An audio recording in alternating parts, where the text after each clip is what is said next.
Stop worrying about what other people think. Honestly, who really cares? On that cold winter's night in the gloomy city, Alexei stood in the corner of a dimly lit room, gazing into a mirror faintly illuminated by a weak lamp swaying from the ceiling. It felt as though his insides were bound by a rope of anxiety and fear. Fear of people's judgments and the watchful eyes that followed his every step. He parted his lips and whispered to himself in a tone close to bewilderment. Is it enough that I'm right in my own eyes? Or must everyone else approve too? Only silence answered him, swirling around like a whirlpool made of thoughts that had clung to his mind for years. Images flickered through his memory. The teacher who had scolded him publicly in front of his classmates. The neighbor who gave him mocking looks when he passed by. And the childhood friends who distanced themselves simply because he wasn't like them. He recalled a recent meeting with his old friend, Andrei. They had met in a small cafe steeped in the odor of burnt coffee and heavy dampness. That day, Alexei leaned over the table and confided in Andrei as though revealing a dangerous secret. I feel cornered, as if I'm walking under the watchful eyes of everyone around me. I can't breathe freely. Andrei looked at him for a long moment, his gaze tinged with pity, and said, "You've spent most of your life trying to appease ghosts in your head, haven't you? Asking yourself, what will people say about me? How do they see me? When will you realize that, in truth, they may not care at all?" Alexei shook his head sadly, unable to muster a reply. But that night, after hours of crushing loneliness, he decided to face himself honestly. He sat down on a wooden chair in the center of the room, pulling toward him the old notebook where he used to jot down his scattered thoughts. He flipped through the pages, scanning entries filled with complaints about this person's criticism or that person's snide remark, and his persistent fear of everyone's judgment. Suddenly, he noticed a line he had written the previous year. Stop worrying about what other people think. Honestly, who really cares? He felt his heartbeat quicken. He read it over and over, as though seeing it for the first time. In a flash of insight, he sensed that the very walls of the room were illuminated by a long-lost sun. A hint of hesitation flashed across his face, but he decided to pick up the phone and call Andrei, hoping to share this moment with him.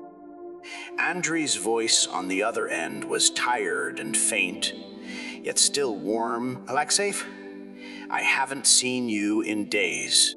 Any news? I think I found something that's mine alone." "What is it?" I realized that I was suffocating myself by trying to please everyone else, forgetting that pleasing myself comes first.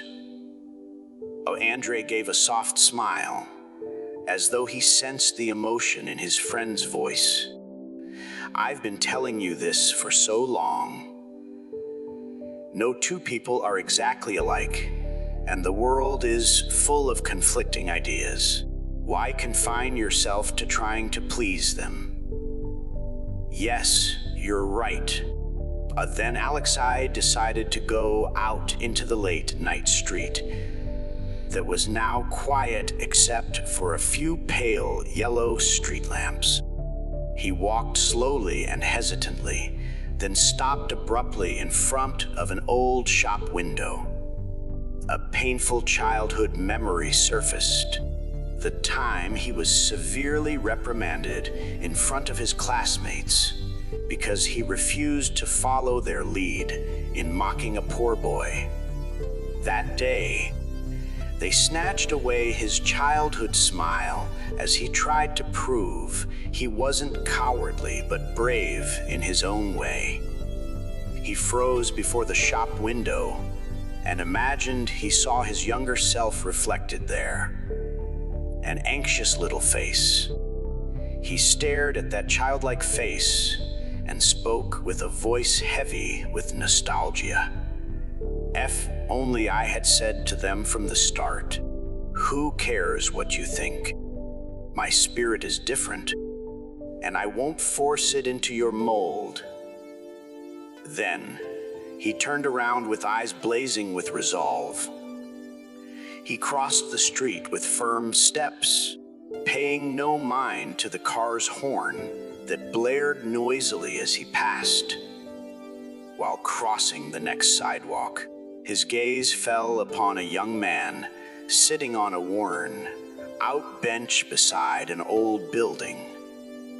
The youth seemed to be on the cusp of adulthood, but the fear in his eyes betrayed how overwhelmed he was by the stares of passersby. Alexei paused beside him spontaneously and spoke gently. "What's bothering you?" The young man hesitated, but finally spoke in a hoarse voice.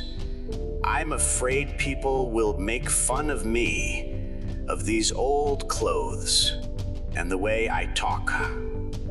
Alexei offered a deep smile, as if recognizing his own reflection in another mirror. "Son, you won't survive if you build your life around other people's opinions. Believe me, no one cares about us as much as we imagine."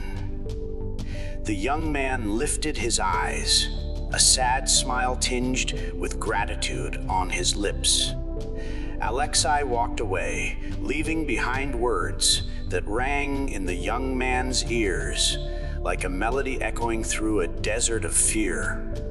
The next day, Alexei returned to his room and sensed something different there, a new kind of air filling his lungs, free of the imaginary watchful eyes. Here came the biggest twist. He opened his mail to find a note from his boss asking him to come in immediately due to a number of complaints filed by his colleagues. He picked up the note. In the past, he would have been consumed by worry, but now he read it calmly, lifted his eyes, and spoke to himself with a newfound confidence. "It's all right. I won't let them break me down anymore. I'll go and speak my truth, whether they like it or not." At the managerial meeting, Alexei faced hints and criticisms about his rudeness or social awkwardness. He picked up a pen, taking a few notes without displaying any trace of anxiety. When asked for his response, he replied with a wry smile and a new self-assurance.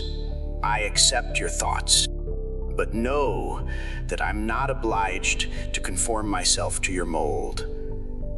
I'll do my best to cooperate, but please respect our differences."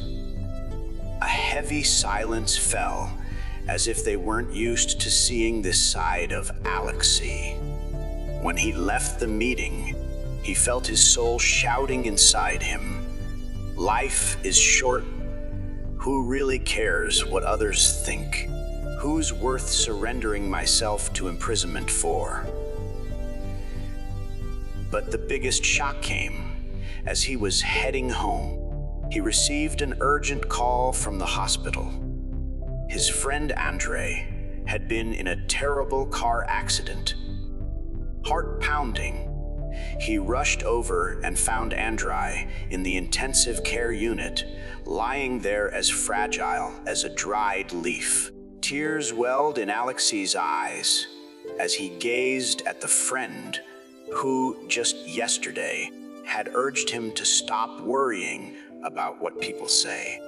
He approached the bed, speaking to Andrei, unconscious, or perhaps hearing every word. "My friend, do you remember how you told me not to care what they think? And now you're silent. I wish I could hear that phrase from you again. Maybe you'll come out of this, and maybe not. No one knows." He couldn't hold back his tears. He felt that life was nothing but a fleeting spark, hardly worth living under the tyranny of "what will they say?" Shortly before dawn, Alexei left the hospital looking broken on the outside, but with a new clarity shining within. Death is closer to us than we imagine. What do people's judgments matter against such a stark truth? I've wasted so much of my life trying to please people who'd forget my name within 2 days. In the face of this overwhelming realization, something inside him shifted dramatically. He understood the harsh meaning of the words that had once echoed in his mind. Stop worrying about what other people think. Honestly, who really cares? He now grasped that our true freedom is lost when we yield to desires not our own, judgments we never made, and standards irrelevant to our true essence. Philosophical conclusion: life is far shorter and more fragile than we imagine, and the fear of other people's opinions is an illusion that can devour our lives. When we recognize our frailty before death, other people's judgments become no more than a whisper in the wind. Seek what makes you live free and upright in your own eyes first, for tomorrow is guaranteed to no one. And so ended the night that forever changed Alexei's fate. He awoke the next morning with a resolute certainty that his fear of people's judgments was a self-made chain, one that deserved nothing but to be broken.